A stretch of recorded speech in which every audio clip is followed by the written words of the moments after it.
Have you ever done a tarot reading for yourself and you felt the deck had an attitude or it was judging you in any kind of way?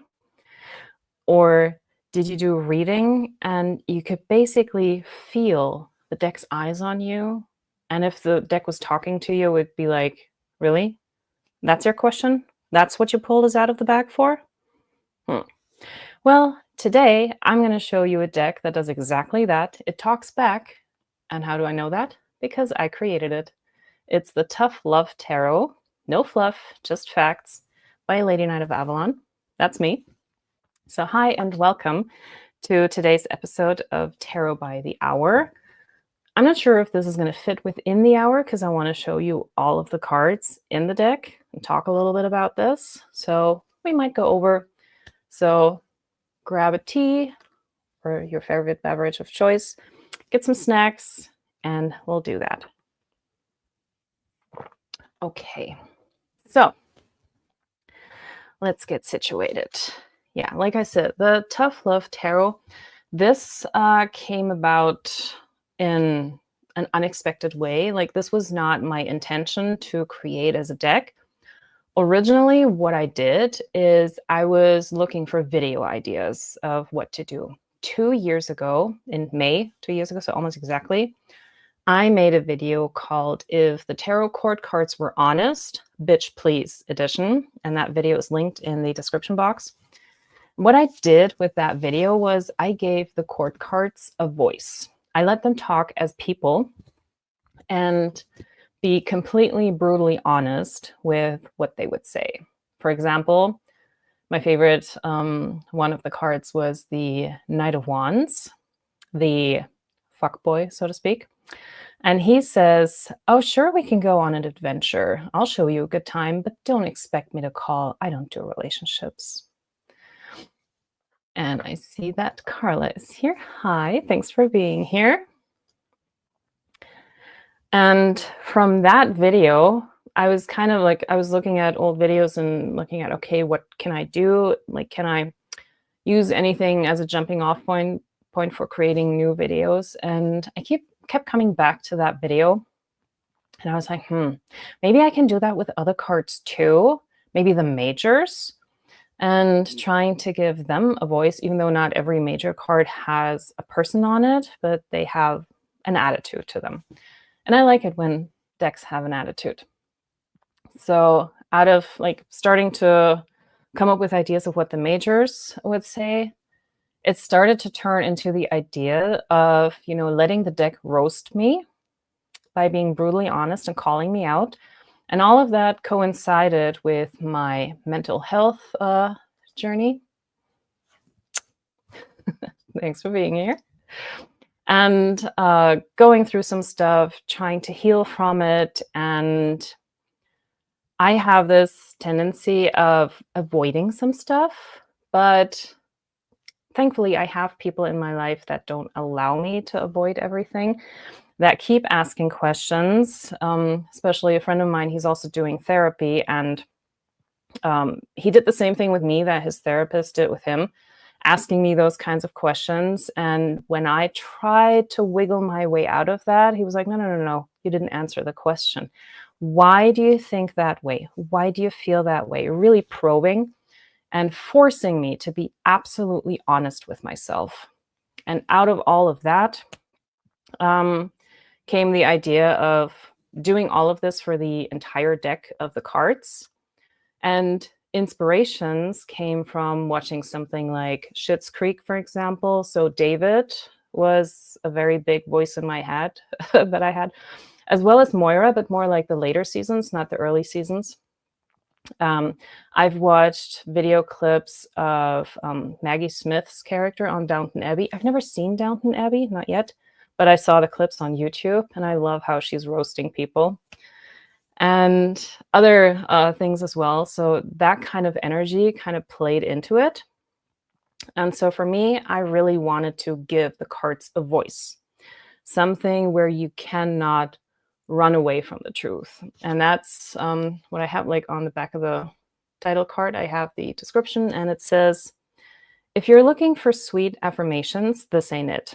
Tought Love Tarot digs deep, challenges your blind spots, cuts through your excuses, and makes you face the truth. It's meant to help you see what you might be avoiding. No fluff, no filters, just facts, sass included. So, and that's exactly what I did. And the deck is like it's all writing on every single card and just the basic symbols. So for the majors, I chose something that you would easily recognize. So for example, for the Fool, I chose the dog and the little stick bundle. So when you see those two things, you immediately know, okay, Fool card. So that's kind of what I went with here. On the back of the cards, I have the 4 suits, just something very easy. And I went with a very light pink for front and back. Just a little something, not too distracting. Because with this deck, it's all about the writing. Okay, let me get comfortable here. So let's go through the cards one by one and see what they say. Okay, so the Fool card says, yes, another totally not impulsive decision. Let me guess, 0 planning, maximum chaos. And so the way that I'm reading it is the kind of voice that I hear in my head when I look at these cards. And so, yeah, what I mean by this is sometimes the leap of faith doesn't have to be completely unplanned. You can actually have a plan for wanting to do something new. And sometimes it's good to have a plan A, sometimes a plan B. And some people just, take that leap of faith without any planning. That might work, might not work, depends on the person. But in this case here, this is more like, okay, you're starting something new. Do you have a plan for that? So that's kind of the idea behind this card. Okay, the Magician. Oh, you have all the tools? Cute. Maybe use them before your potential expires, like that avocado in your fridge. Guilty. I do have a lot of tools that I can use, and do I always use them to full capacity? No. Have some things expired? Yes, because I've had situations where I was thinking, for example, of video ideas, and then I didn't do it, and I was like, it's an idea, like what's going to happen? I can just do it later. And then what do you know? Someone else on TarotTube did exactly that idea, and I was like, I should have done it when I had the idea, but I didn't. Yeah.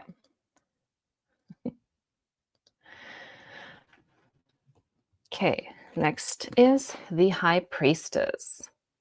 Your intuition has been screaming, and you're out here, lol, I need another sign. Sweetie, this is your 47th sign. Act on it. So all that intuition is really good, but I also have that feeling every once in a while where I question my gut feeling, and I'm like, should I not? I don't know. But what's holding me back has nothing to do with my intuition. It's just fear. And right on cue, my cat is joining the conversation. The entire time she's been quiet. Must be something about those live streams. And Phoenix Fire is here. Hi, thanks for joining us. Okay, let's see if we can do this without any interruptions. Next up, the Empress. Self-care, babe, your idea of nurturing is crying in bed with snacks while avoiding your to-do list. A literal houseplant gets better self-care than you do. So what I was thinking with this is, yeah, self-care, it's different things. For me, the easiest form of self-care is, of course, just staying on my couch.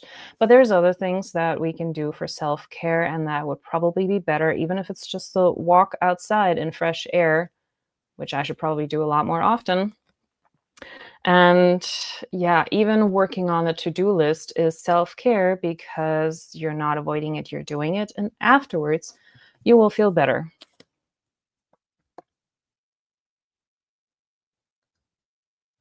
Hi.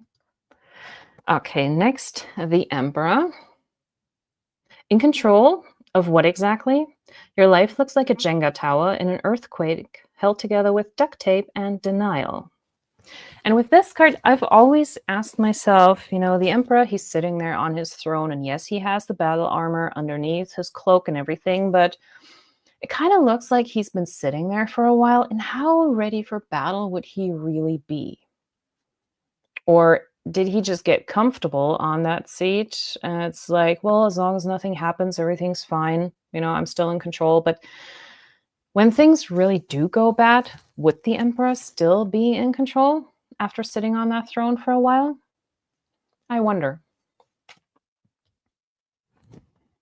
The Hierophant.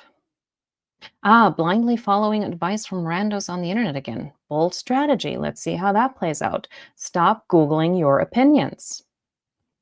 Back in the olden days, the church would give us the opinion, or the state, or whatever.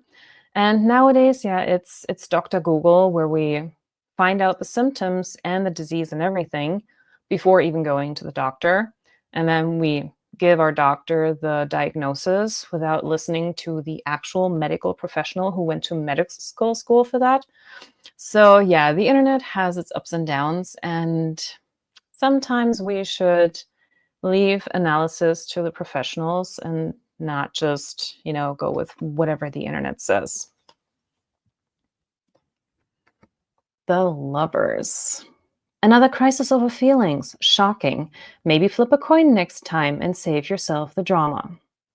Speaking about the whole choices, decisions, which decision will you make? Do you choose this one? Do you choose that one?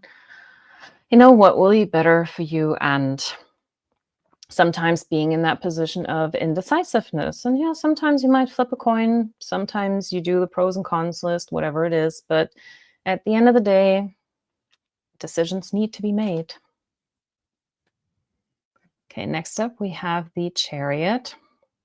You say you're going places, but all I see is you hitting next episode on Netflix again. Let me know when you actually start moving. I do this too.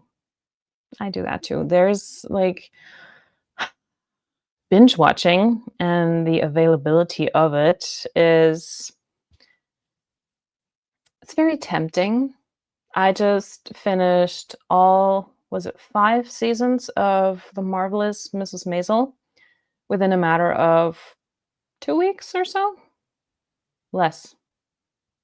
So, yeah, I can definitely do that, and it doesn't really help me move on because I'm just procrastinating, just like those, sphinxes down here. I'm just laying down.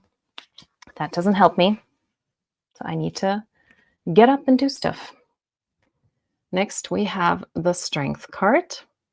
You keep saying you got this. Honey, you're one minor inconvenience away from losing it. Your inner beast is dragging you around like a chew toy. Did I mention how much fun I had when I made these? I was giggling left and right. Oh, hi. Thank you very much. What was your name? Ravneet? Was that correct? Thanks for being here. So yeah, having that strength, that inner beast that, keeps us moving forward and that, gives us that edge. Sometimes it has power over us. Sometimes we have power over it, and, different times, different things. Yeah, Ravneet.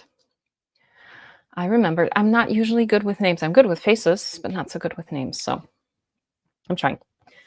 Yeah, so being dragged around by the chew toy, I've experienced that too. When you say like, "Oh yeah, I'm going to be so productive today," like those memes. I'm going to be so productive today, and it's the Eight of Pentacles card. Next card, Three of Pentacles. Yeah, me in actuality. So that's the Strength card. Next, cat hair on the face, as always. The Hermit card. You say you're reflecting, but we both know you're doom scrolling in the dark. It's a good way of avoiding things. And Ange is here. Hi, thanks for being here. Yeah, The self-reflection is sometimes like, yeah, maybe I will find a quote that reflects what I'm thinking right now and I can post that on Facebook or whatever. Doesn't really help. Doesn't really take me forward, does it? Aw, thank you. Everyone's saying hello to each other. Come here. Okay, next, the Wheel of Fortune. Oh, look, another round of why does this keep happening to me? Wonder if that has anything to do with you making the same dumb choices on repeat. Yeah, so as the wheel keeps turning, do we actually learn the lesson? Do we level up as we want to? Or is it like that saying, doing the same thing over and over again, expecting a different result, literally being the definition of insanity? So do we level up or do we stay with the insanity thing here? What's going on? Next up, we have the Justice. Oh, you want fairness, babe. Did you even read the terms and conditions before signing up for this mess? This card came out of my belief system that we choose the human experience that we have on this planet, and that even though I also have those moments where I'm asking, like, why is this happening to me? Like, but then I remember, wait a minute, I did sign the contract. I made this happen for myself. I wanted this particular experience with all the bells and whistles and all the lessons. So it's just part of the deal. And I just have to find a way to manage it. And that's the thing. It's not just happening to me. My experience here is me managing all of those things. And how well do I do that? Do I have to do it again in the next round? Or will I have actually learned my lessons? Thank you. Next, the Hanged Man with this cute little bat. You're not gaining new perspective. You're just stuck scrolling on your phone, hoping your problems solve themselves. Talk about avoidance. Yeah, cat hair. Oh my God. I love the empowerment energy in this card. Which one? This? Justice? Hangman? Yeah, so wait. Yeah, scrolling on your phone, hoping the problems solve themselves, which they won't, especially not from scrolling. That is really just another way of avoiding. Like this whole deck is dealing a lot with avoidance and trying to be the kick in the butt to, get me up, get me moving, and be like, yeah, okay, mom, I'm gonna do it. Fine. You don't need to tell me 10 times. The Death card. Let it go. No, not later, not one last time, now. This isn't a Phoenix moment. It's a zombie that needs to stay buried. Yeah, let it go. Now, like, I don't think this needs any more explanation. Let that shit go. It's not helping you anyway. The Temperance. Balance. Your sleep schedule, diet, bank account, and emotional stability all say otherwise. How did you know? What does that mean? They're not going to know. They're not going to know. They're going to know. They're going to know. It's always Phoenix moment for me. It's in the name. It's in the name. And now my favorite card in this entire deck is the Devil card. Oh, you can quit anytime? That's cute. Tell me more while you do it again. Are you the devil?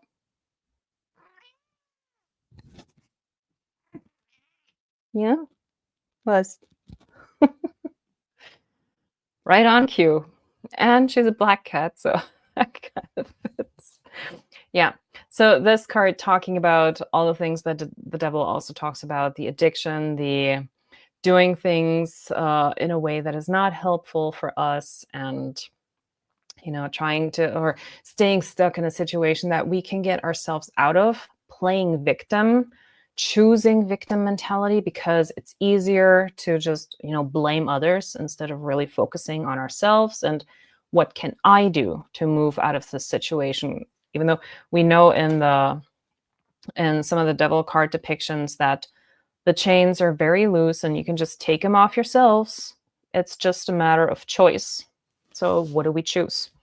Do we choose to stay stuck or do we want to move on? Oh, and the Hanged Man. It's telling, hey, get up, do something helpful. Yeah, that cat, oh my gosh. That's right on cue. Like every single video, she's been here now, Artemis. So maybe she'll hop up on there. Now she's cleaning her face. I guess she just had dinner. Okay, the Tower. Surprised everything's falling apart? Really? Babe, even the neighbors saw this coming. Hey, how well do I know these words? This is my shadow card. Yeah, I think we all yeah, I got that. Yeah, we all are guilty of that. Like, yeah, tell me about it while I do it again. So with this here, like even the neighbors saw this coming. I was thinking about like when I'm in a situation where something is happening to me and I'm complaining to my friends about it or something, and then they give me advice and they tell me from an outsider's perspective what I could do and what would be best and all that stuff. It's very easy to say these things from an outsider's perspective, but when you're actually in the situation yourself, it's like, no, it's not that easy. I can't just do that. I no, it's like making all these kinds of excuses, finding ways to not listen to the people who clearly see what's going on, because I myself in that situation am completely biased. I'm not objective. And it's the same way when I'm in the outsider's position talking to a friend that something is happening to or who's going through stuff. And then they're telling me all that stuff and I'm giving the good advice and they're like not listening and all that stuff. And I'm just like, oh my God, I can already see how this ends. And they can probably see the same thing with me too, when it's about some kind of issue. So yeah, even the neighbors at some point, like everyone will notice what's going on and pick up on the vibe. And like, why are we then even still surprised when everyone's been warning us about this? It was right there. It's always been there. Next, we have the Star. You keep hoping things will change? Cute. Hope without action is just manifesting yourself into stagnation. And I think that's a good thing. And there she is. This way. Artemis, YouTube, Artemis. So yeah, the whole manifestation thing only works with implementation. Like I can make all the big wishes that I want. If I do not have some kind of measures of implementing that stuff, like I can wish for the best career that I could possibly think of. But if I do not actually go out there and try to get that career, if I do not have the proper knowledge or education that is needed for that career, like I cannot wish to be a doctor without going to medical school. That's not going to happen. So I can manifest that all I want. If I don't put in the work, it's not going to happen. It's like fetch. Fetch is not going to happen. So make it fetch. Sip, sip, everyone. Yeah, now she's cleaning and pretty soon she's going to lay down and sleep. Okay, next up we have the Moon. Oh, you trust your gut? Sweetheart, your gut also said text your ex, so let's not. How about trusting those red flags for once? Yeah, sometimes that gut feeling is in competition with our mind and we don't really know what to follow, and then our gut, having been through certain situations, once again, this is all about like mental health, at some point your gut feeling doesn't really know what it's talking about anymore. And at some point it's good to step outside of yourself, look at things objectively as we can, and After a situation has happened, it will be very easy for us to say, oh, yeah, I actually did see those red flags, but yeah, I didn't really act on that. I thought it would get better over time. Like, yeah, no, they were always there. They were always there. And some of them bigger than others, but they were always there. It's just in those moments, I know that it is very hard to see things objectively because we want to have hope. We want to give people the benefit of a doubt. It's just how we're wired. And so, yeah, what good has hope done for us?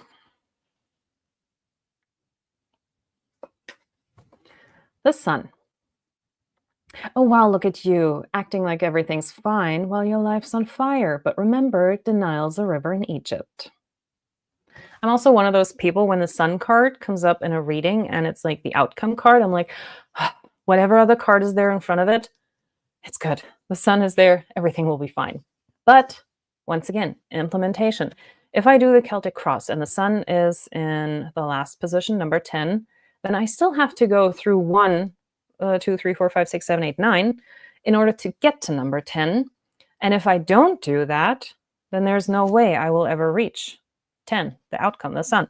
So I can't just wait for everything to happen on its own. I actually have to walk the walk. So as much as I enjoy having the sun there, if I don't work for it, it's not going to shine. It's just going to stay hidden behind the clouds. Next up, we have the Judgment card. Another life-changing realization. Fascinating. Are you actually going to change this time or just pretend you will? Are you actually hearing the trumpet or are you putting it on snooze? And how many times have you put it on snooze already? A few times? Maybe? A couple times? Yeah?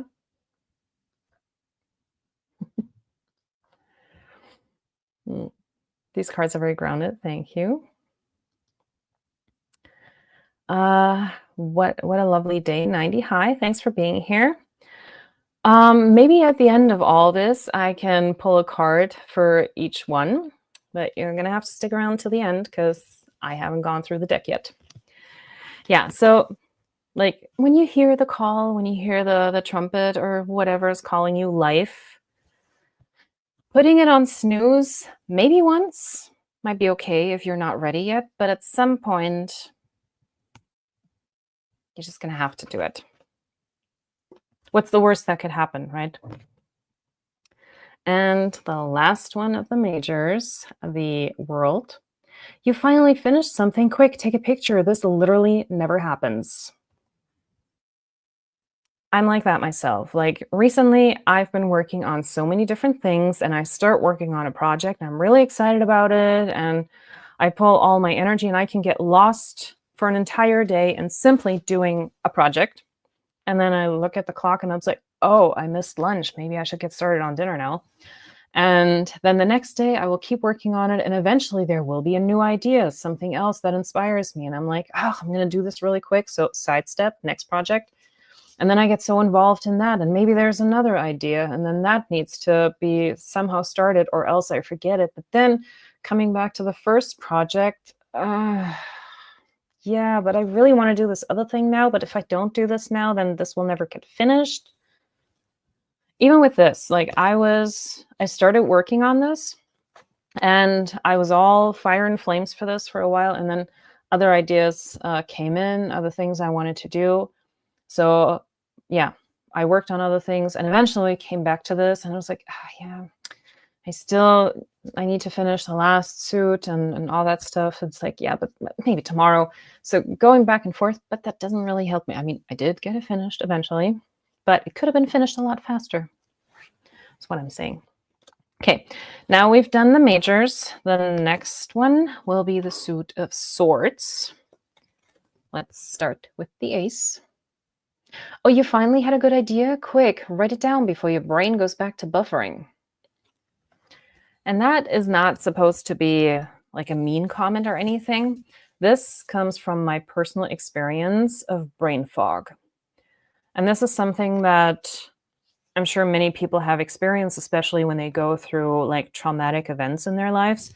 At some point when you are in that like fight or flight or survival mode, your mind will just be focused on very different things.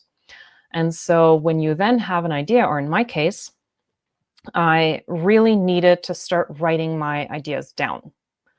And at the very least, say it out loud, maybe a couple times so that it's kind of like in the memory more, or like tell it to someone else and be like, hey, I had this idea. What do you think about it?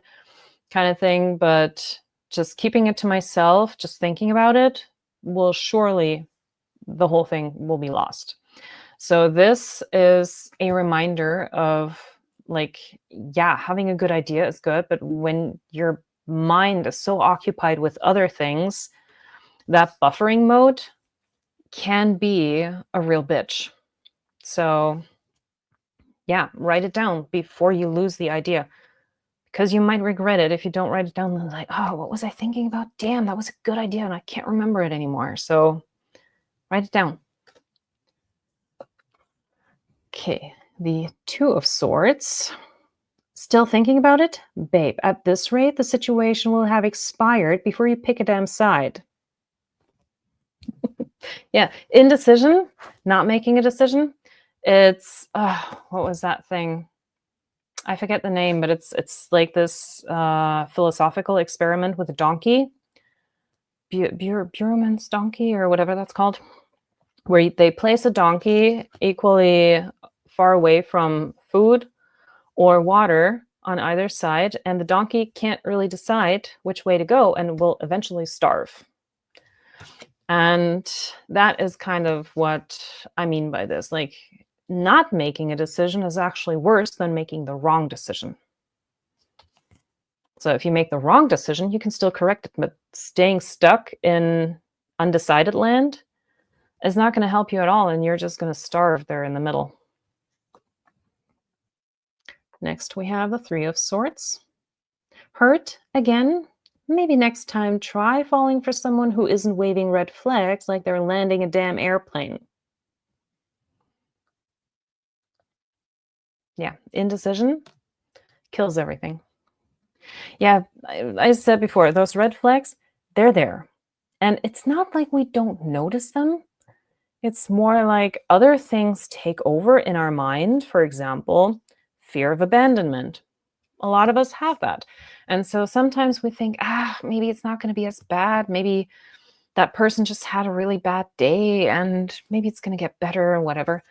And we just make a lot of excuses. And at the end of it, when everything is said and done, there's like, yeah, I did see those red flags and everyone was telling me about it. And, So then the Three of Swords moment is kind of on us. Like there's no way that we can claim victimhood in that.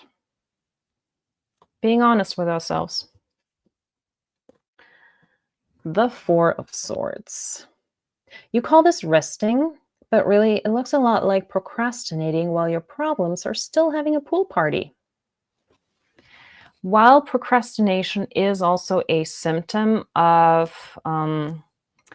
abuse and trauma and all that, it doesn't really help. I mean, it's good to take a relaxed day on the couch when you just feel overwhelmed with everything, but taking all the days as relaxed days is not going to help. Eventually, we have to get up, we have to get moving, and the problems are not going to go away by themselves. They just don't. The monsters will stay under the bed and they will come out at night in our dreams. So yeah. The Five of Swords. Congrats, you won, but at what cost? Oh, right, your dignity, your last friends, and your last shred of decency. Yeah, so winning is fine. And the best description or the best like keyword for a Five of Swords that I've ever seen was in the guidebook for the Robin Wood Tarot. And this card was titled Na Na Na Na Na. And when you see the person in the RWS deck standing there and they have the swords and everyone else is walking away like, oh gosh, I lost. But that person holding the swords doesn't look too happy, does he? So it's kind of like, yeah, I won. Now what? Now everyone's walking away from me. I can't even celebrate this. I'm all on my own now. So winning at all cost, yeah, you won, but now what? Now what? And that's also another thing with these cards. One thing that was in the back of my mind is what happens after this moment. Like, for example, the 10 of Cups. We always see that as the happy end card, and everything is fine. Or the 10 of Pentacles, everything is fine now. But what happens the next day? What happens after the princess goes home with the prince and they live happily ever after? What happens after the wedding? Then what? Is it going to continue being a happily ever after? Do they have problems just like everybody else? Will there be drama in the kingdom? We don't know. We just know what happens up until that moment, but there's always going to be a next day.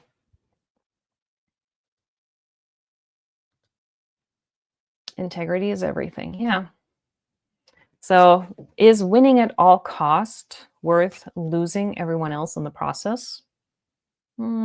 Maybe, maybe not. Depends on what kind of person you are and what your end goal is, I guess. The Six of Swords.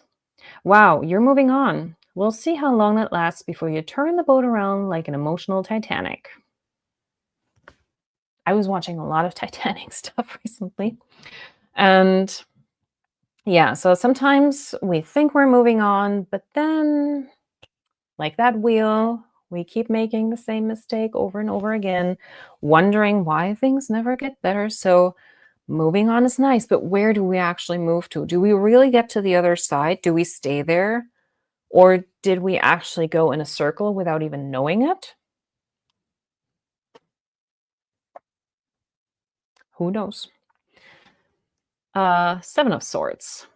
Oh, you think you're slick? You're about as subtle as a 2 a.m. email to your boss while you're 3 margaritas deep. Yeah, that person in the RWS deck running away with those swords, trying to be all sneaky.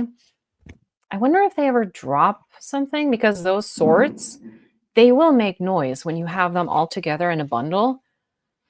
If you're not being careful, especially when you're looking around and not really focusing on the swords, they might be clinking against one another. And will that wake people up? Will that get you noticed in doing so? Like, are you really going to get away with it? Maybe, maybe not. Depends on how good you are with all that deception. But usually that kind of deception, whatever deception it is, doesn't stay hidden for long. People always give themselves away. There will always be signs. Nobody is that good, and other people will be able to read you depending on what it is that happened.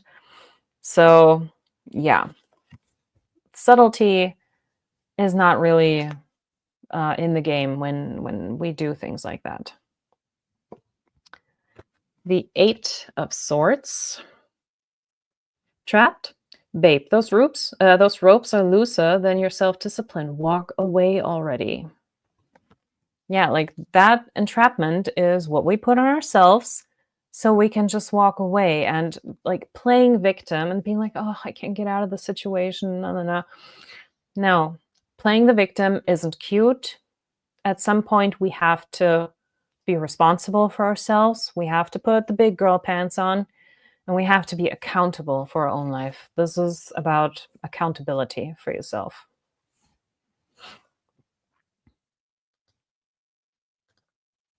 Yes, the truth always comes out one way or another. Yeah, it does. What was it that they say? Was it in Buddhism? 3 things cannot long be hidden: the sun, the moon, and the truth. They also use that on Teen Wolf, which is where I learned it. But I think it's from Buddhism. Next, we have the Nine of Swords. 3 a.m. again. Lying awake overthinking. Shocking. Maybe fix the problem instead of spiraling. Guilty. Running away from problems, and then they just seem to get bigger and bigger and bigger, and then you really don't want to deal with them.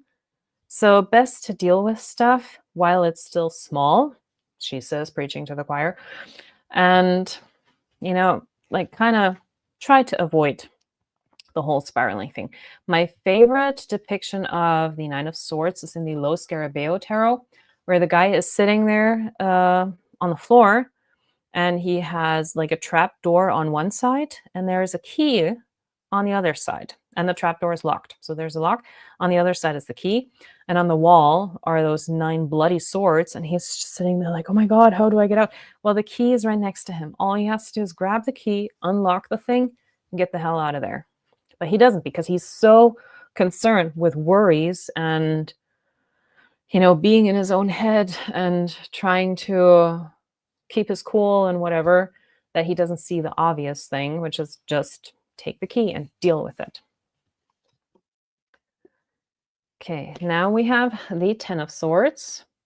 Oh no, betrayed again. Who could have seen this coming? Literally everyone but you. So yeah, similar to the Tower card, the people around you, the people who know you, they will see it coming. So they're not going to be surprised. And it's usually when we go through live with the blinds on and we don't look outside of our own box, then yeah, we tend to get a little bit surprised by things that happen. But when we really go through our lives with open eyes and take in everything and try not to judge so much and be defensive, I think that's the one mechanism that keeps us from realizing what's going on. It's being defensive. It's like, no, this is not happening to me. Like, no, that doesn't help anyone.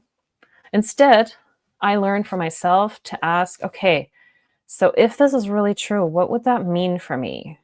And then go through different options and, play it out and try to see it as someone else looking like at my life. And yeah, try not to be defensive. That's what I'm trying to do with myself. Like whenever something happens, I don't want to be like, no, this is not happening. No. Like I said, denial is a river in Egypt.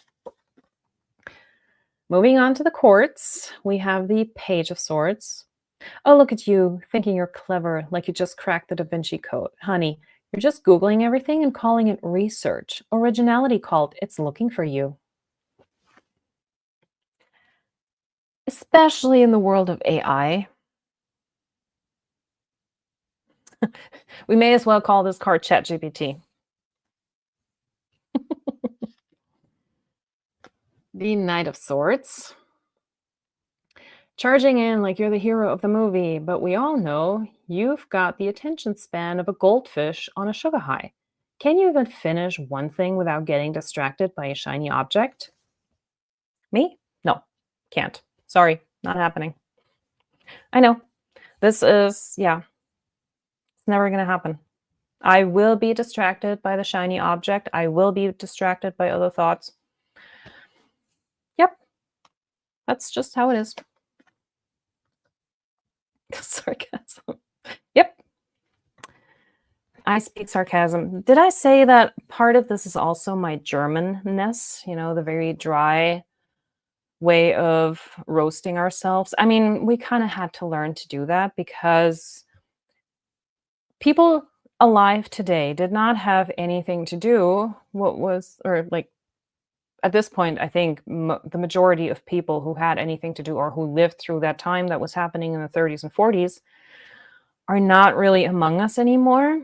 But as a German, I'm still reminded of that stuff almost on a daily basis. And we are, as terrible as that was, but we didn't partake in it, but we're still made to feel guilty. So we just learned in our own coping mechanism to take things with sarcasm and a very dry kind of humor. So that's why people say that Germans are not funny.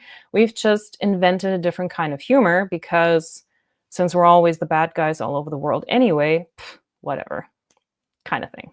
I'm stepping off of my soapbox now. Queen of Swords. You want honesty? Here's some truth. I'm not impressed by your sharp wit when you can't even figure out your grocery list without asking Siri. Once again, going back to the Ace of Swords with the brain fog and everything, yes, I do make a shopping list for the grocery store, and I write it down on paper, on a little post-it maybe, or I write it on my phone because since I usually have my coupons on my phone anyway, I just put it on there, saving the trees. And yeah, I cannot go shopping without a list because I will most likely forget something. Guilty. And the King of Swords. Oh, you're the smart one in the room? Cool. Well, we're all just wondering, sitting here wondering, when you're going to apply all that brilliant knowledge to, I don't know, solving your own life's drama instead of just talking about it. And that's something that I've always suspected in the King of Swords. Like, yeah, he's the king, but the queen, she's the one who is actually like doing stuff. She's more active in my mind than the king, because he's more like strategist, planner, the chess player. And she's the one who's actually going to go out there and, pull the strings and make stuff happen. And I don't know if the king has also become very comfortable in his position of just knowing things and being the smart one, but what does he actually do with all of that knowledge? I know what the queen's doing with that. She's getting her way. What is the king doing? Moving on to the wands. So the Ace of Wands. Oh, look, you're feeling inspired again. You're like a toddler with a crayon full of energy and ideas, but none of them are going anywhere except on the walls. Oh, I love that. For food for thought. I'm glad. Yeah, anywhere on the walls. Yeah, that's sometimes like having all of those ideas and not really doing anything with it. So once again, implementation. Are we doing anything with it, or are we just messing around at some point? The Two of Wands. Planning your big future. That's cute. The only thing bigger than your dreams is your ability to talk about them without ever actually doing them. Yeah, it's like that guy holding the globe and just standing there looking out at the ships and everything. Like, yeah, one day I'm going to be on one of those ships. I'm totally going to do that. I'm going to travel the world. Where's your ticket? Did you save up the money for that? Did you put in vacation time request at work? Like, are you actually doing that? Or how many years have you been talking about that now? Yeah, keep talking. The Three of Wands. You're waiting for your ships to come in? Sweetheart, they sailed off into the sunset while you were still busy debating which filter to use on your last post. Good luck with that. Yeah, being distracted by social media and then having life pass us by, missing opportunities.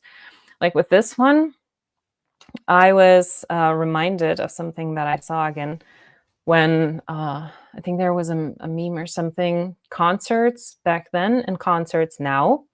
Back then, everyone was just maybe holding up a lighter and, enjoying the show. Nowadays, you have phones that are being held up and you can't even really see anymore. You can't see above people's heads because all you have are phone screens now recording the thing the whole damn time.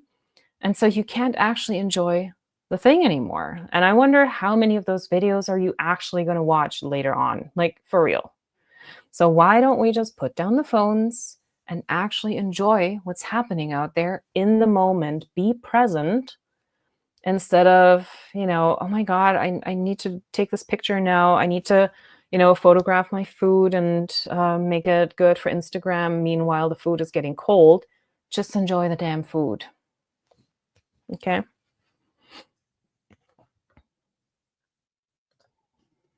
I hate that. Why re-record everything? Yeah. And it's so annoying. Like the last concert that I went to, I was only standing in row 10 or so it wasn't even far away from the stage. And everyone was holding up their phones in front of me. So at some point, I couldn't even see anything. So I had to look up at someone else's phone to watch what was going on their screen. Yes, that was annoying.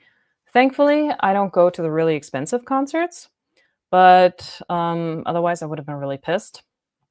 But still, it is really annoying. Like, why do we do that? The Four of Wands. Yay for you! You managed to get through the day without having a full-on breakdown. I'm so proud. But seriously, how many candles are you blowing out just to make up for the fact you still haven't done your laundry? So yeah, the celebration and everything, like we've done something, we're rewarding ourselves, and I did this too, especially in like 2020 and 2021 with everything that was going on in the world. I was lucky, unlucky, I don't know what to call it, to not have to be stuck at home. I still had to continue to work, even though everything was closed down, but we switched from actual real life performances to making everything available online. Since I was the person behind the camera filming everything, I had to be there no matter what. And so, I mean, I did get a nice bonus afterward, but there was a lot of self-soothing and being like, oh yeah, I had such a hard week.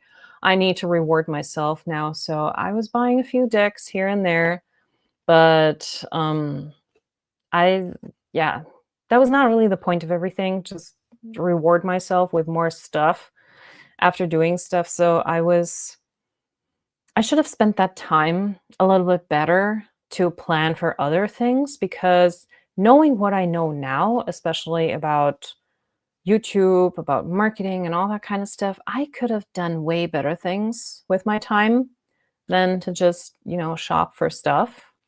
And I'm kind of regretting a few things. Like, yeah, I should have done some other things, and that could have led to some passive income that, because I didn't do that, I don't have. So that chance just walked past me, and I was waving like, yeah, I'm going to enjoy my deck over here. Hate is a strong word, but yeah. Yeah, I don't like to use that word very much either. Sometimes it slips out, but I don't mean it. The Five of Wands. You're fighting for your dreams, babe. You're just out here causing drama like it's an Olympic sport. You'd get a gold medal for arguing with your reflection at this point. Is this the Karen card? Yeah, sometimes I think what I've also learned in this whole journey of self-reflection and mental health and psychology is that there is actually such a thing as being addicted to complaining. And some people do it so much that when they have nothing to complain about, they will literally invent a problem. They will cause something that they can then complain about. That is a real thing. I never thought that would be like possible, but yeah, complaining and arguing and all that kind of stuff, being constantly aggravated, is also something, because it's like a hormonal thing. And when you don't have it, your body doesn't know what to do with itself. Your brain doesn't know what to do with itself. So you keep going into that. And when everything is fine, which is also why I think that utopia will never happen, because I don't think that us as humans, the way that we are programmed, that we would even be capable of enjoying a life without problems. I also don't think that it's very balanced, because you need the light and the shadow to appreciate either one and to keep things in balance. And if everything was just fine and peachy all the time, people would definitely be causing problems just to have something interesting going on again. I see people on social media typing behind the screens. So next up, we have the Six of Wands. Oh, you got to win, finally. But let's see how long this victory lasts before you trip over your own ego while trying to take a victory lap. Sitting on that horse and having the laurel wreath and everything and having the parade and be like, yeah, I did this. But when we look at the RWS card, are the people really happy with that person, or are they just there because obligation? Like, are they really celebrating that person, or is it just like, oh, another parade? Yeah, let's get it over with? Because I still remember how it was as a kid in East Germany. May 1st was our Labor Day, still is to this day. But on that day, The reason we got off work and out of school was so that we could go marching in the streets, celebrating the country, waving the flags, having the flower at like on the clothes and everything. And some people had the flags hanging out of their windows and everything. So that was the only reason why we got to skip work and school to celebrate the country. And yeah, we liked the time off because you knew you'd be done by lunchtime. So this was just like half a day's work basically, and then you had the rest to yourself. And so it was like a small price to pay, I guess, for half a day off, but it wasn't like our hearts were really in it. It's just like, yeah, we have to do this. Yay, we're so happy. We're waving the flag. Let's go home. And so with the Six of Wands, I sometimes say like, yeah, that victory is really nice, but also let's not rest on that for too long. Let's move on. Let's do something else. We have the Seven of Wands. Standing your ground, please. You're out here swinging at shadows and calling it confidence. Calm down before you hurt yourself. Yeah, that building boundaries is something that is very important in life. But we have to like set those boundaries in a way that's actually productive instead of just, building up that fence and keeping everybody out and seeing a threat everywhere. That doesn't help. Sip, sip, everyone.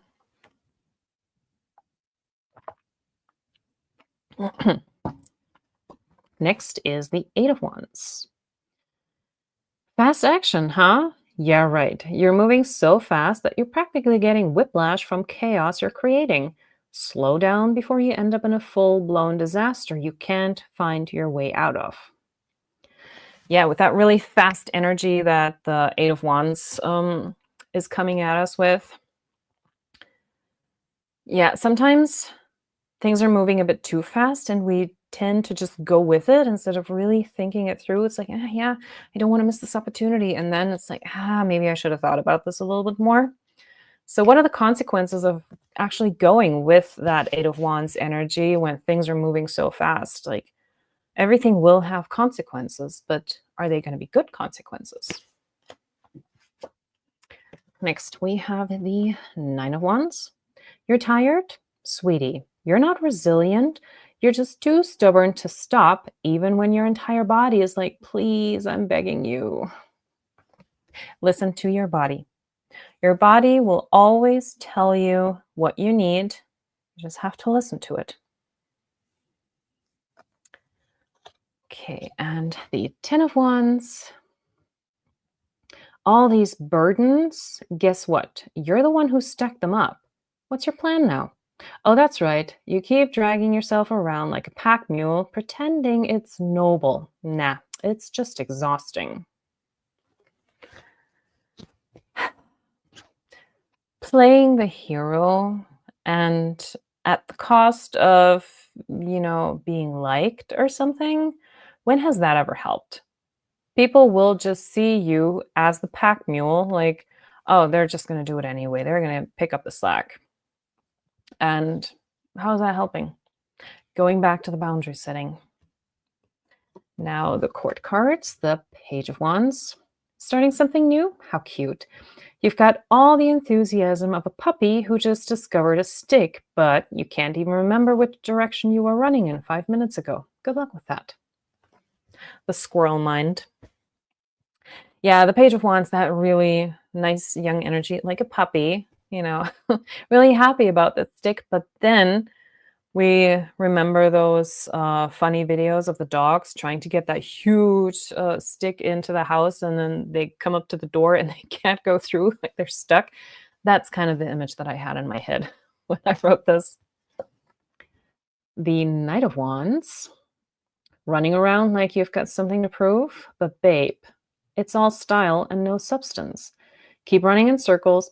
Perhaps you'll reach your destination if you're not too busy looking for the next distraction, of course. Yeah, and that's coming from the person who is the fuckboy in the deck. Like, That person who's gonna show you the good time, but they're not gonna call in the morning. But at the same time, being that person who is just running around showing people a good time and not calling in the morning, where does that actually get you? Like, what's the goal here? Because at some point, let's face it, we're all getting older. We're not going to stay in our 20s forever. In our 30s, that kind of stuff is kind of desperate. In our 40s, let's not even mention that. It's not cute anymore. So just style over substance. At some point, it becomes ridiculous. So choose substance over style. The Queen of Wands. Queen of Fire, or like the Queen of Burning Bridges while trying to look fabulous doing it. Too much heat and the entire room's on fire, but let's pretend we're all mesmerized by your power, shall we? Keep that temper in check, or your crown will melt. Yeah, throwing a temper tantrum, not cute. Not cute. Sometimes, like, there are times when you can speak your mind, and sometimes it's not worth it. Sometimes it's better to just keep quiet and let them do whatever they want to do. You don't have to correct everything. It's not your job. If they want to run open arms into the blade, sometimes they have to. You can't fix everything. It's just not happening. And the King of Wands. You've got the charisma and you've got the power, but babe, your empire is built on air. Keep this up, and soon your throne will be a pile of ash. Don't worry, I'm sure you look fabulous while it burns down around you. Once again, substance over style, style over substance. At some point, we just have to, deal with stuff and not just be so focused on everything else, but be present in the here and now. Moving on to the Pentacles. The Ace of Pentacles. Ah, a fresh opportunity. Too bad it won't be long before you're distracted by something shiny and completely forget about this golden nugget. It's nice to dream big. Let's just hope you can get out of your own way long enough to seize the day. Yeah, I'm standing in my way a lot of the times because, yeah, here's that shiny new pentacle. What do you do with that? And then there's another pentacle, another opportunity, and there's one. So which one do I take? Do I take all of them? Do I get anywhere when I take all of them? Can I really focus on them? Do I have to open 3 separate bank accounts? I don't know. It's too much. What do I do? Too much. The Two of Pentacles. You're juggling your insecurities and your bad decisions. And let me tell you, the audience isn't impressed. Keep spinning those plates, but when they come crashing down, don't say I didn't warn you. Priorities. It's all about priorities. We can't be juggling things around at the same time. At some point, something just needs and deserves your focus, while other things should take a backseat. Because otherwise, if you're not really focused on either, then you're not really focused on anything, and it's not going to happen. It's not going to happen. Three of Pentacles. Working with others? How cute. You're the leader, the visionary. But can we talk about how you still can't figure out how to share the spotlight without throwing tantrums? Yeah, working in a group is not always easy, especially when you have so many different personalities that are coming together trying to make this happen. And then, yeah, the working together experience can turn sour really quickly. So working in a team, good, but make sure you set ground rules from the very beginning. Make sure you have the roles assigned, who does what, so that one person doesn't do something like twice and the other person isn't doing it at all. Those things have to be cleared up from the very beginning. Otherwise, it's not going to be a pleasant experience. Four of Pentacles. Holding on tight to your coins, are we? So possessive. Babe, if you spend half as much time on your personal growth as you do on hoarding, you might actually be able to enjoy the wealth you claim to have. You claim to have. So just because Ebenezer Scrooge is holding on to his money doesn't actually tell us how much he has. And is that really, a good thing to do? And we see it now with all those influencers on social media, especially like in the marketing field, where they are all trying to teach you how to do passive income and all that stuff. And every single one of them claiming, yeah, I built a multi six figure business in just a couple of months, and you can do it too. Join my class, book my course, buy my book, whatever. Mm. Do they really have multiple six-figure incomes? And if so, why do they feel compelled to teach us about this kind of stuff on YouTube? I don't know. I'm getting here late. I'm curious if you use this deck often for personal readings, and how does that go with your clients? Thanks for being here. Hello. I have basically just gotten this deck a while ago, and so far I've only did a reading for myself, and this deck was right on point. I felt very called out by this deck. I was like, yep, you know me. Oh, and this card. Oh, yes, I know. I hear you. It's exactly what I had intended. Like this deck it's making it impossible for me to actually run away from the truth. So I haven't used it on other people yet. Like I said, everyone who's here, I can pull a card for at the end of this, and then we'll see what that experience feels like if you're interested. So, the Five of Pentacles. Feeling abandoned? You've been so busy chasing after the wrong things that now you're out in the freezing cold, freezing your pretentious self off. If only you hadn't been so busy hoarding all your dreams instead of, I don't know, actually living them. Yeah, that's another thing, like with that typical RWS card, the people outside the church, but there's light inside the building. So if they just go far enough around, they might actually find the door, and then they can stop pretending like, oh, there's nobody here to help us. No, you just have to do it yourself. The Six of Pentacles. You're so generous when it suits you. You give with one hand while holding your entire reputation in the other. Be careful, because one day you might give too much away and find out just how empty that generosity was. Hmm? Are you being generous for your ego? Do you expect something in return? And is that stuff that you do, whether it's, in relationships with people, like, have you ever used the sentence, after everything I've done for you? That is not generosity. That is expecting something in return. If you ever come across that sentence, if you've said it or if someone said it to you, then that means that person was not helping because they wanted to help, because, they actually wanted to do something good. It was because it was transactional. They were expecting something in return at some point in the future. And, parents say this kind of thing all the time, some friends. When a relationship turns sour, that sentence comes up a lot.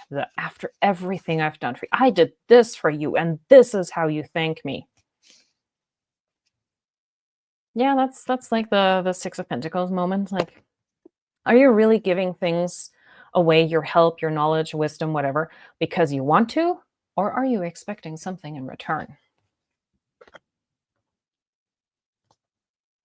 Oh, yes, I would love a card. Yeah, I got your question. I saw that. If you still want that question, I can pull a card for that.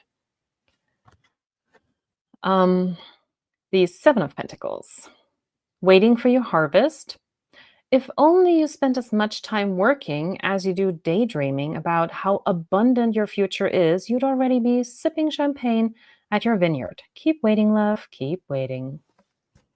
Yeah, like I said, I saw some chances pass me by, knowing now what I should have known then. Like the 2020, 2021 time was the best time to get started with stuff, especially in an online business environment. and I didn't do it. And yeah, I'm biting myself in the butt every single day mentally. So yeah, I shouldn't have been waiting. Shouldn't have. The Eight of Pentacles. You're working hard, huh? But your masterpiece is more likely to be a hot mess than a finished product. Hope you're not expecting a round of applause for merely showing up with a paintbrush in hand. Yeah, simply showing up isn't everything. You also have to do the job, and you have to measure up to the expectations. Because if you're hired to do something, then you better do the job they pay you for with everything that's been discussed in the contract, and not just show up and be like, well, I'm here. What do you want? No, that's not how it goes.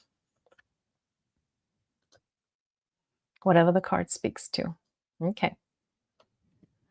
Now we have the Nine of Pentacles. Independent, self-sufficient, and luxurious. You're just a rich mess trying to act like your money is the cure for everything. You can flex your wealth all you want. Keep pretending to be happy while inside you're screaming for real joy. Is that lady in the Nine of Pentacles with her bird in the garden and everything really happy? Don't we always hear about this golden cage that the rich people are stuck in and everything? So how happy does your money actually make you? Ten of Pentacles. Family, legacy, wealth. So much to brag about. But the bigger the castle, the harder it is to keep those family dramas hidden. Someone's about to try to take your throne, and they'll do it with a smile on their face. Happened to me. My throne got taken by a 20-year younger model. Not model, but like a specimen in that case. So yeah, I was replaced by the younger version, and that's why I just couldn't stick around anymore at work. This was a work situation. But yeah, my male boss and all that. So yeah, sitting on that throne thinking, oh, everything is safe, everything's fine. No, there's always someone lurking to get you out of the way. Don't get too comfortable. Page of Pentacles. You're here for new beginnings, huh? You've barely finished Googling how to get rich, and already you're planning your empire. Slow down. You'll burn yourself out before you can even say investment portfolio. Like I said with those other videos before, everyone is teaching people now how to get rich quick. Like, oh, you want to do drop shipping, you want to do print on demand and everything here. Let me show you how to do this. And next month you'll be making $10,000 per month from now on, and all that kind of stuff. Really? Are we? Where are all the rich people? Knight of Pentacles. We all know your idea of progress is taking 3 months to send a text and calling it methodical. Sure, you're hardworking, but could you at least try to make it look exciting? Watching paint dry is more dynamic than that. Yeah. Being slow and methodical, yeah. Is that really like, sometimes you just got to act.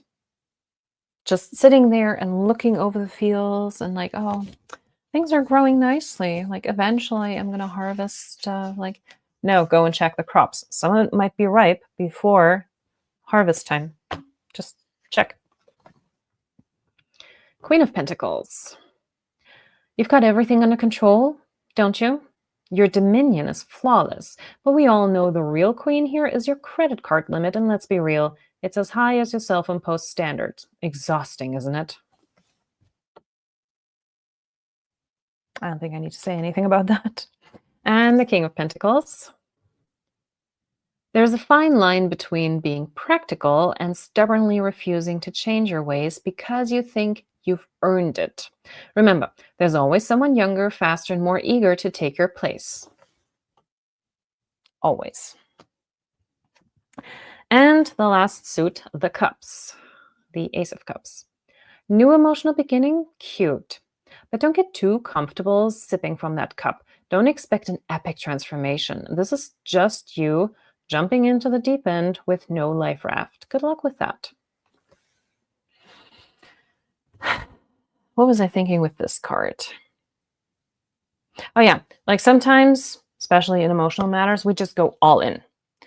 But it would be more advisable to start slow, not just, jumping in the deep end and then hoping you can swim. Sometimes, the kiddie pool is just as exciting. You don't go under and you can just test the waters and see how everything works. The Two of Cups. The connection here is like one of those overpriced cocktails, but give it 5 minutes and it's just a sugary mess. Keep sipping the true love Kool-Aid, but don't say I didn't warn you. Cheers, love. I have this friend who, when they meet someone new, like 5 minutes into the date, are planning the wedding. And that friend also comes to me for readings. Is like, yeah, I just met someone. Can you look at the astrology chart really quick? And then I'm always like, I hope you're not just planning the wedding right now. And then my friend's like, yeah, I already know what flowers I want. Just because that card comes up doesn't mean this is your twin flame, your soulmate, whatever. No, just get to know the person first and see if there is actually a connection, or risk finding out things later, like they leave the toilet seat up, or I don't know, leave their dirty socks on the floor, and you might be completely not okay with that. Get to know a person first before planning the wedding. Three of Cups. Look at you, all social and cute, thinking you're living your best life with your friends. But darling, we all know you're just out here collecting likes and pretending that this group is anything more than a bunch of haters. Living the social media influencer life? Is that even real? The Four of Cups. Bored, are we? Such a pity. Perhaps you should try being grateful for what you have been given. Or don't.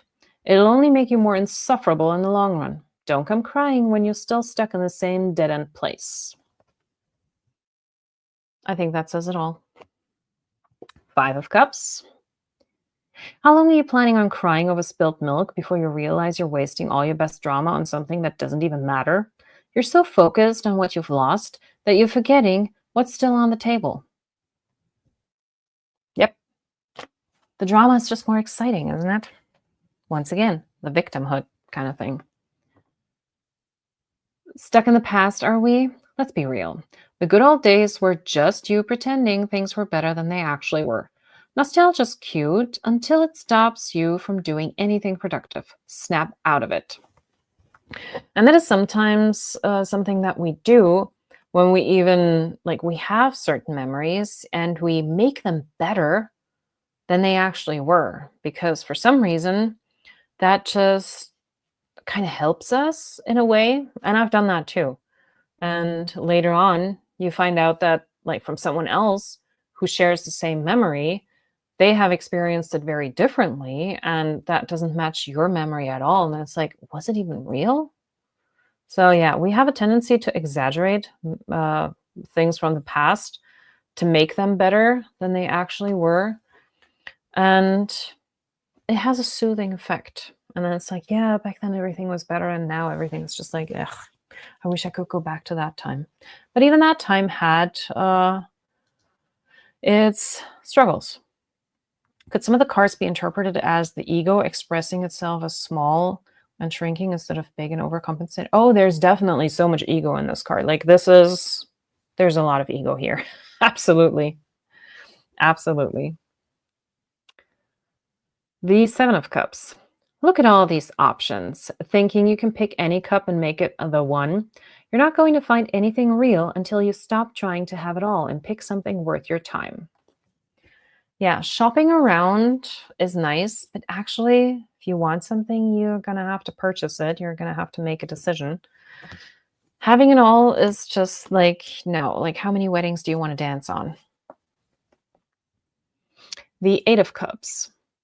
Walking away from it all? How convenient. Sure, you've got yourself on this noble journey, but let's be honest, you're just running away from your problems because you're too damn scared to deal with them.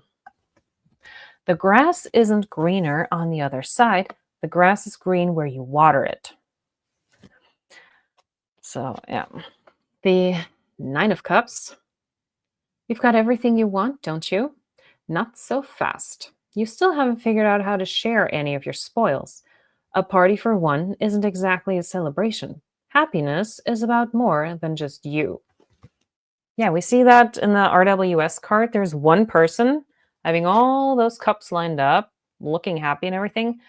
But what is that person going to do with it? Like if you're all alone with all of that, and that also kind of reminds me of the last scene in the fabulous Mrs. Maisel, when she was in the last episode walking through her enormous penthouse mansion style thing, going through all of these rooms with, I don't know, it kind of looked like a palace. And then she was going into the smallest room to sit down and watch TV. And she had this huge kitchen with staff working in there. And instead of sitting at the dining room table, she was actually eating on the kitchen counter and all of that. So she was all alone, even though she had children, even grandchildren, and friends, maybe, I don't know. But in the end, this was like, what was all that money for? She was all alone. So, yeah, it's only good when you have someone to share it with. My ego is more of the small, not good enough, lacking confidence version, which is just as unhealthy. Oh, yeah. The not good enough kind of thing. But that's something that has been programmed into us, these kinds of thoughts, usually by our parents. A lot of the stuff goes back to our childhood. And from what I've learned, all of that stuff happens within the first 6 years of our existence. So all of that goes back to then. So it's like how our parents have treated us, the kind of ways that they made us feel. And if we felt like we had to earn the love of them for whatever reason. So yeah, that goes back to that time. Oops, I'm losing the card. The Ten of Cups. Oh, the perfect family, how wholesome. You're just one fight away from shattering this glass house. Here's a hot tip. It's not as perfect as you think, and you're not fooling anyone. Yeah, like I said earlier, so what happens after this moment? You know, you just pose for the picture and everything is fine, but as soon as the photographer is gone, get out the family drama. You know, so what happens after the happily ever after? The Page of Cups. You're chasing after fairy tales, and let me tell you, this isn't Disney World. It's time to stop romanticizing every single emotional disaster that comes your way. This is me. The Page of Cups is my significator card. And yeah, I do love Hallmark movies and those Lifetime movies. And I know they're not real. I know that's not how relationships work and all that kind of stuff. And I watch them precisely because it's not real. I wish it was, because that would make everything so easy, right? But no, real life is a lot more messy, and you actually have to show up for yourself, for others, and all of that. So the Disney kind of fairy tales, yeah.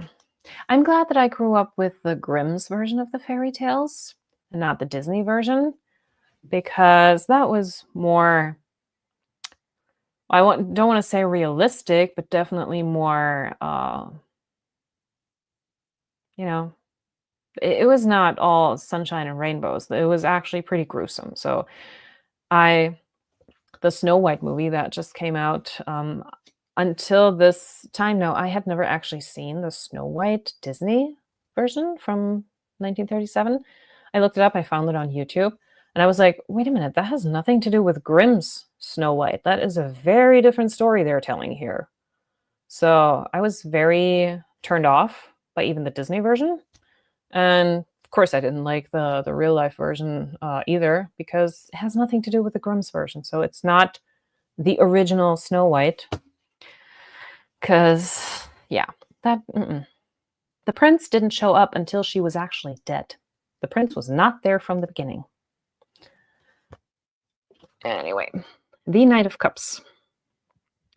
Always the one chasing after true love, but babe, you're too impulsive to even know what real commitment looks like. You're in love with the idea of love, not actual real relationships. And that is something that I've encountered as well in other people. They just so desperately want to be in a relationship that they don't really care who they're in a relationship with as long as they are in a relationship, because they define themselves by being in a relationship, because for some reason being without a relationship makes them less of a person or something. So, yeah, which is also very sad. The Queen of Cups. Everyone can't be your project. You nurture people until they drain you dry, then you wonder why you're always so exhausted and unappreciated. Stop people pleasing and take care of yourself for a change. Yeah, I think that says it all.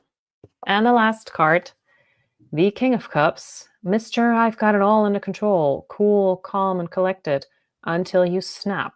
No one's impressed by someone who keeps pretending like they've got it all together when really they're just one bad day from a meltdown. Yeah.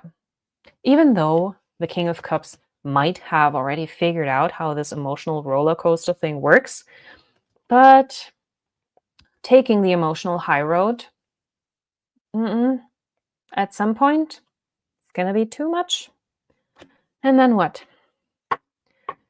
So that was all of the cards of the Tough Love Tarot. And if anyone is interested in that deck, the link to the Make Playing Cards deck is in the description. I'm just going to take a sip. Now, out of the people who are still here, would anyone like me to draw a card for you out of this deck? Let me know in the chat.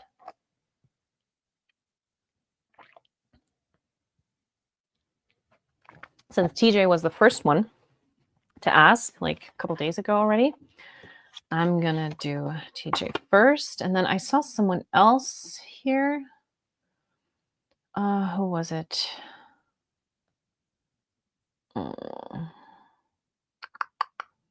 Someone else was here. What a lovely day 90. I don't know if you're still here. Let me know. Ravneet. Okay. So I'm gonna start. First, I have to shuffle them really well because they're still in order. They shuffle so nicely. Yeah, I went with regular smooth cardstock because I love ruffle shuffling. I didn't want to have thick cards. I don't like that. And I went with a smooth option because I also don't like the linen cardstock very much.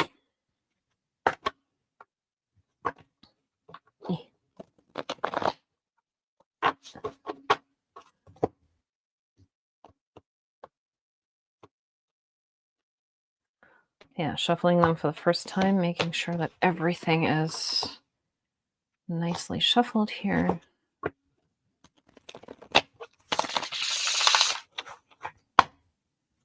I used to be the reader that after every reading, or at least for if I changed to a different person, I would always reset the cards. I don't do that anymore. But back in the beginning, in the early 2000s, that's what I would do. Okay, so for TJ, we're going to start. So your original question was about how the ego gets in the way in regards to relationships. So I'm going to see what comes up for that.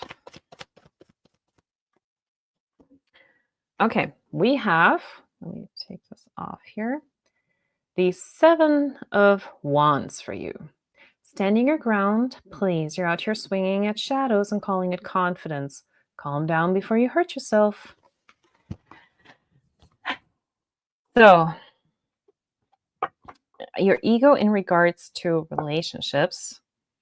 I guess what I'm getting from this is that the whole setting boundary situation could be implemented a little bit better, because right now what this is giving me is that your boundaries are quite flexible. Like you set them in one point, but then when something happens, it's like, well, maybe I'll just put the boundary over here, or maybe a little bit more. Yeah, it's still fine. I can still manage this. So standing very firm on your boundaries, on your beliefs, and how you want to be treated, how you treat others, and all these kinds of things is something, yeah, only you can decide that for them, for yourself. But when then your boundaries get pushed more and more outwards, are you really going to be happy with what happens then? And the thing is, when people notice that you will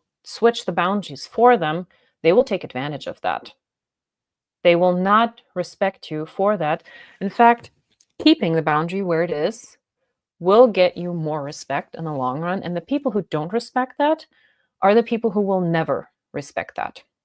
So it's better to filter out the ones that have no respect and send them on their way. They can go and push someone else's boundaries. And the right kind of people are always going to be okay with your boundaries. They will respect them. So don't move your boundaries for someone who has no respect for you. So I hope that makes sense to you. Putting that card back in. Do you have a specific question, or do you just want a general card?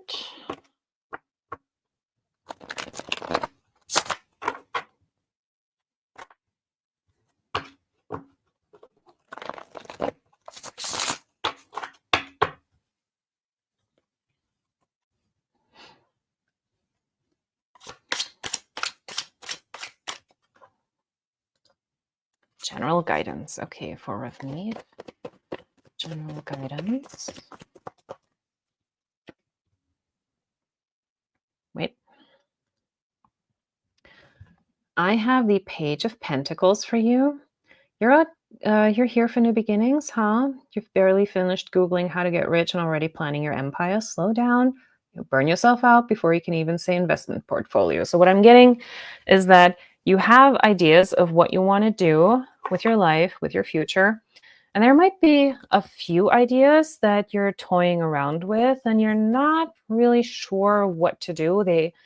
Like, a lot of these sound very nice. Like I said, nowadays, there's so many YouTube videos that are teaching us how to do all these things and get the multi-six-figure business and all that kind of stuff. But I think the better thing to do is to see, okay, where is my actual potential? What can I do? What kind of tools do I already have in my toolkit? What would I need to learn to do something like that? Does that fit into my time frame? Can I manage that?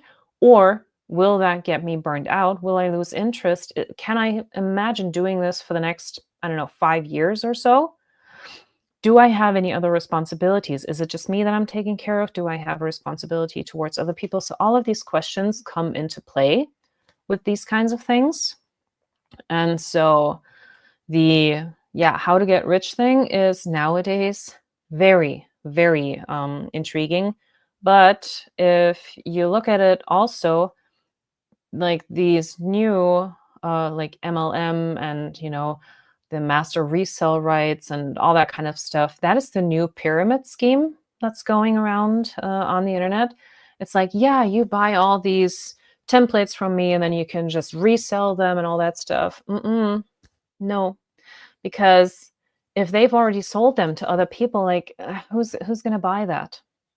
So if you want to do something that gets you in that position of whether it's self-employment or something like that, stick to your guns. Stick to the things that you have a talent, something that you can utter in your voice with your opinions, with your knowledge and everything. And there are people out there that want exactly that. It's just a matter of finding that.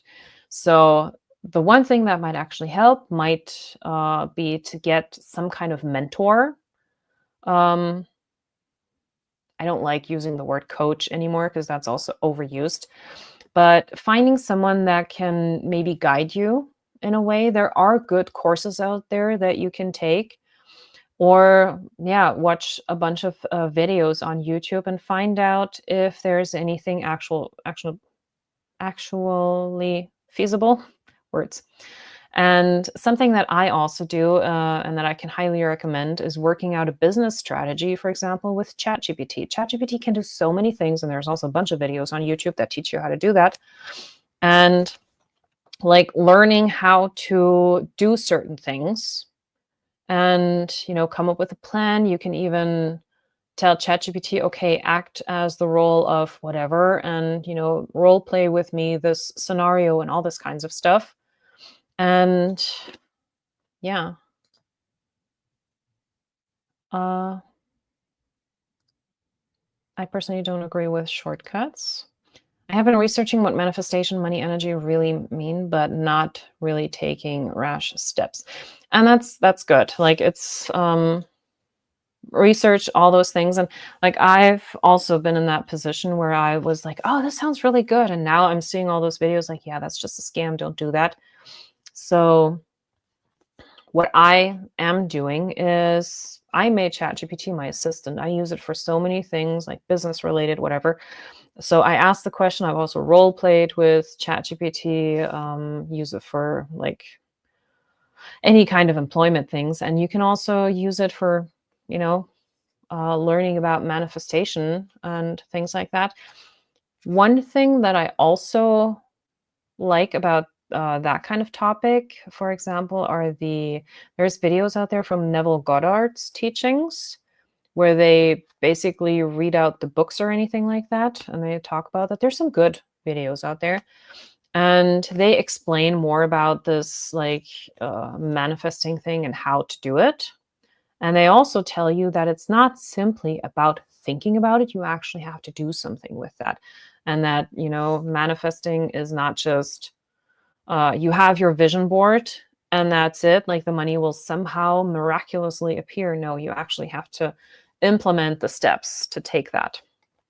And yeah, like the Neville Goddard videos, I can recommend those in terms of manifesting, because I also know some other manifestation people on YouTube that are like, yeah, you just got to live in the end and then you're quantum leaping and all that stuff, but they never really explain it.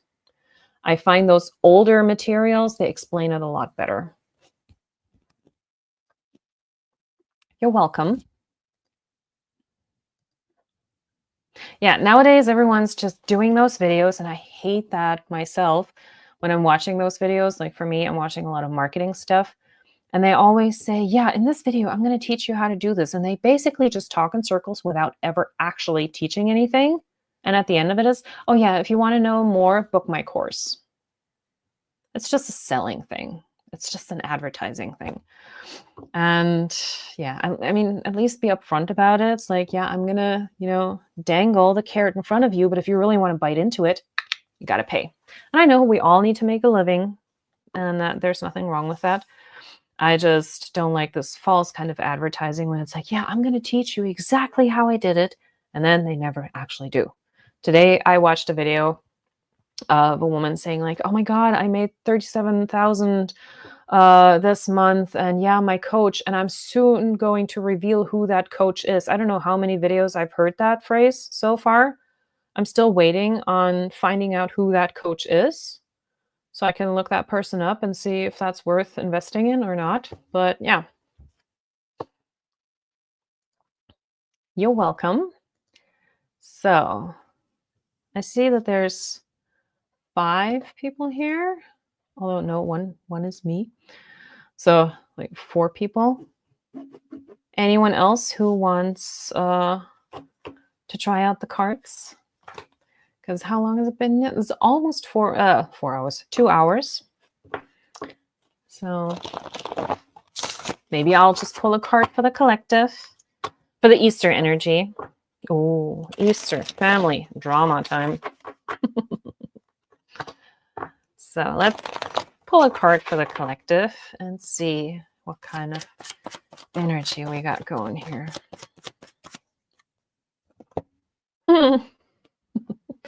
The Hierophant.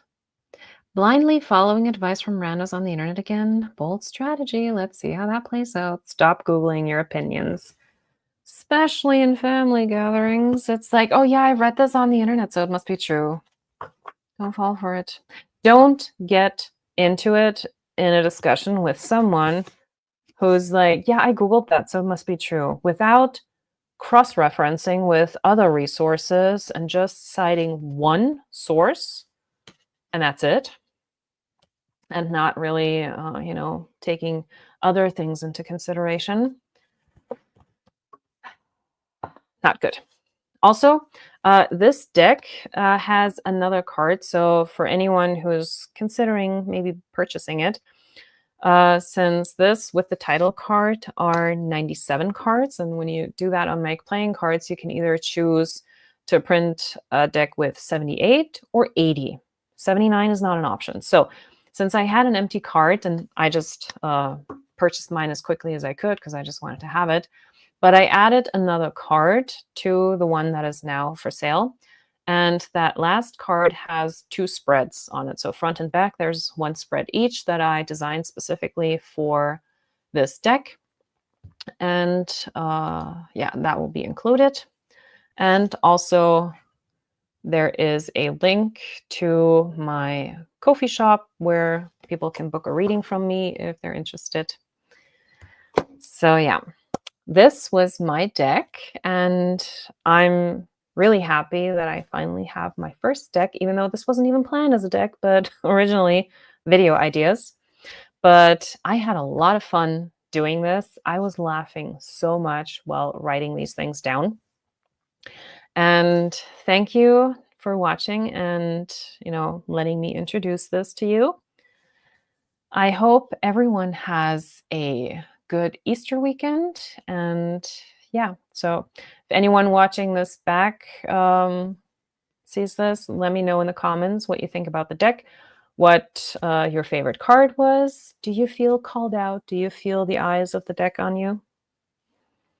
I do. Like this is the attitude of the deck. Like I could have just called this tarot with an attitude. But yeah. So once again, thank you to everyone who was here today. Thank you to everyone who's watching back. And next week, I should be sitting in that new room. I'm putting furniture in this weekend. Yesterday, I already put the sideboard in because I'm taking some of the furniture from my bedroom into the other room, but I'm doing that by myself. So dragging it from the bedroom through the living room, through the hallway into the other room takes a bit of time, but I'll get there. And yeah, there's already a couch in there, one desk. I have to get the other desk in there as well. There's another bookshelf that's almost as tall as I am that needs to get in there. And then I need to figure out where to put everything because I want all of my tarot stuff, my astrology stuff, and my marketing stuff in there. So, and I have looked at my books and oh my God, how did I get to this many? I wonder if everything will fit. We'll see. We'll see. Yeah, thanks for being here. So next weekend, new room. I'll do my best to schlep all those furniture over there. And then I can finally use that room. Okay. Yes. Have a lovely day, everyone. A lovely weekend. Happy Easter. And I'll see you next week. Bye.